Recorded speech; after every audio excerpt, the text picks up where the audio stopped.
Chelsea 1, Sunderland 2. Chelsea 1, Sunderland 2 at the bridge.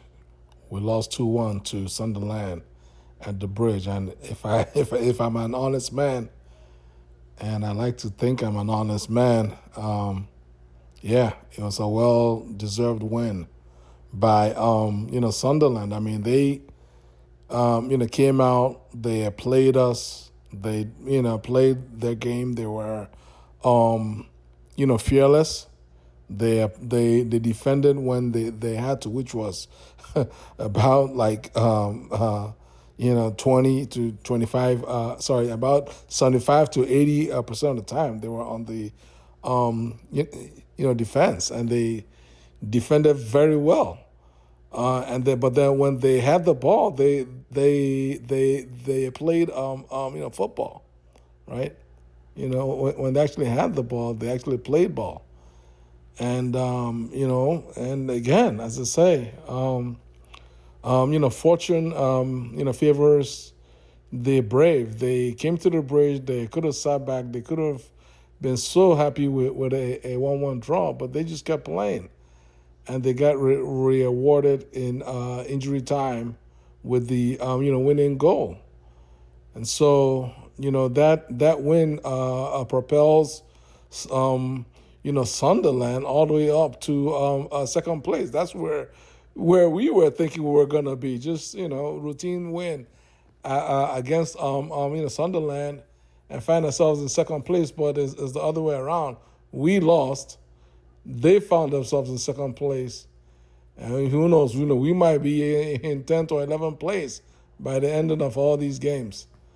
So it's back to the drawing board. But before we get to the drawing board, I mean, the game started well for us. Garnacho, who obviously played the best game that he's played so far as a Chelsea player, scored a very brilliant goal in transition by a through pass from Neto.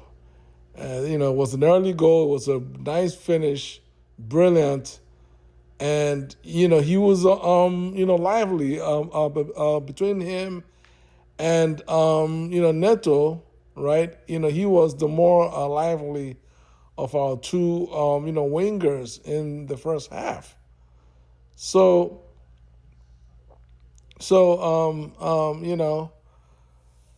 I was shocked really when he was subbed off in the second half. But before he got subbed off in the second half, what happened was, Sunderland had a long throw, and guys, this is getting embarrassing right now. Like, we conceded the late goal against Brentford based on a simple long throw. It's a simple play. It's a simple play. It's a long throw. It's coming to the box. Just keep your eyes on the ball, win the first ball, and deal with the second ball. Just two balls, and you're home free, right? Is two balls to deal with, and you are home free. And we lost on the first ball, and we kept them onside on the second ball. And it was 1-1. Very easy goal, very simple goal. For me in this type of game, it's all about the moments, right? Where Maresca got it right away at Forest, Nottingham Forest. Right, he then reverted back to his old self, because if you guys recall, at Forest, it was tied at halftime. It was 0-0. It was tied at halftime, and he made halftime subs. It was 3 subs, but the point is he made halftime subs.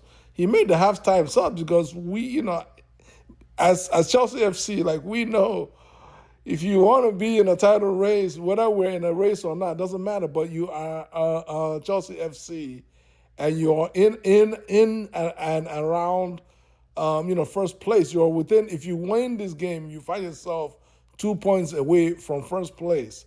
Notwithstanding first place team has the one game in hand, right? But the point being, it's all about the mindset, and the mindset is we're playing at the bridge. It's 1-1. It's obvious that at least one change needed to be made at halftime. A change had to be made to indicate the urgency and the desperation that was needed. But we didn't make any halftime changes. We didn't make any halftime changes, and it was obvious at a point that Neto was not getting any change from their left back.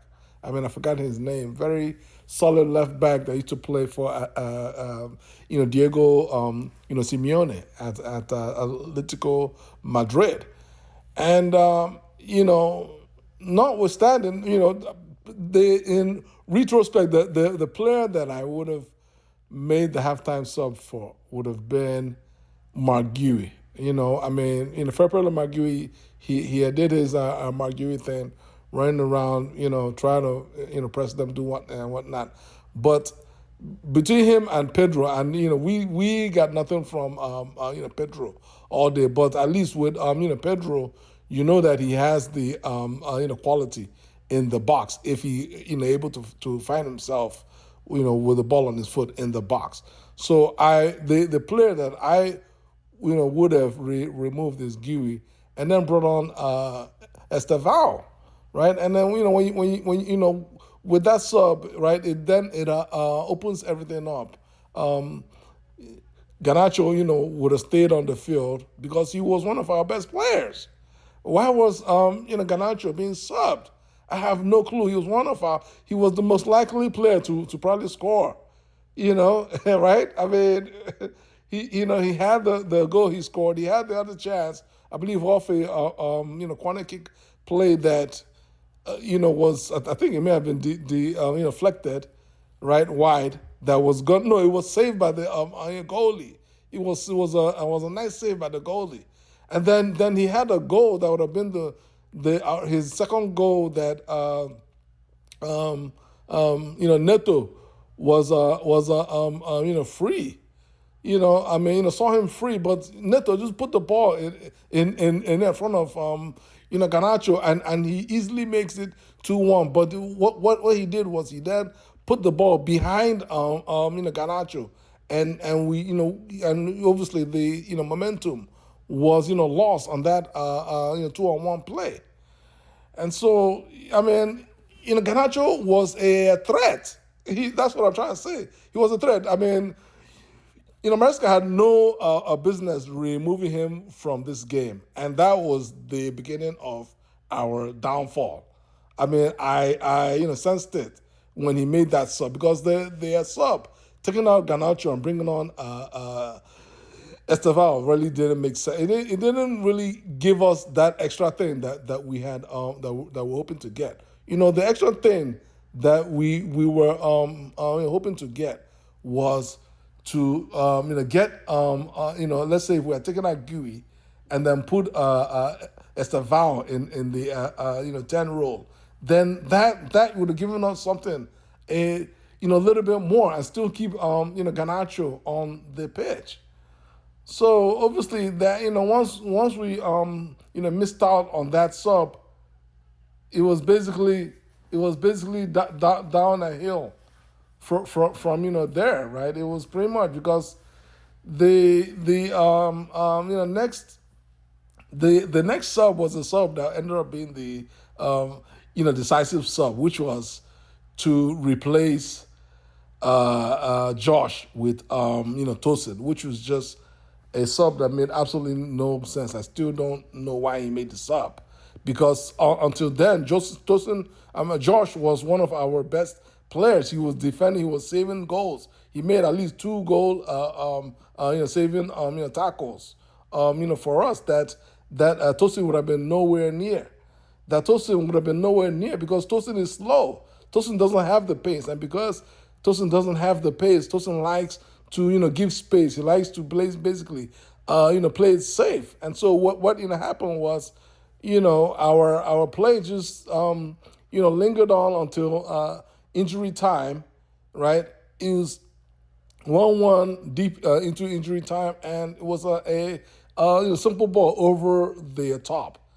Now, keep in mind, we still had two guys. We had Tosin, we had Chaloba, both of them to basically track Roby, who was the lone striker. Now, had Josh been there, Josh most likely would have gotten to that ball first. If he didn't get to it first, it would have going to be 50-50 because the ball actually landed outside our box. So Josh would have made a timely play on the ball outside our box, and we just would have taken our chances there. But Tosin did the Tosin thing, which was to play it safe, and he basically backed off the player, allowed the player to bring the ball down, take the ball into our box. It then became a situation of dump and dumber between Tosin and Trevor, in that they both just had the player just watching the player, and he had him all day to wait for his man to make a run from midfield and make a simple square pass that ended up being the winning goal. And so, I mean, this was just a game that we just badly managed. We badly managed the game. Maresca badly managed the game. I would love to blame Tosin, but Tosin didn't put himself in the game. So this one is all on Maresca. He has to get back to the drawing board. I believe we have a midweek game. I think it might be like a Carabao Cup game against Wolves. I believe so on Wednesday. I'm not sure, but hey, guys, this one hurts. That's all I have. How do you guys feel? Like this video, share this video, subscribe to my channel. God bless you guys. Peace.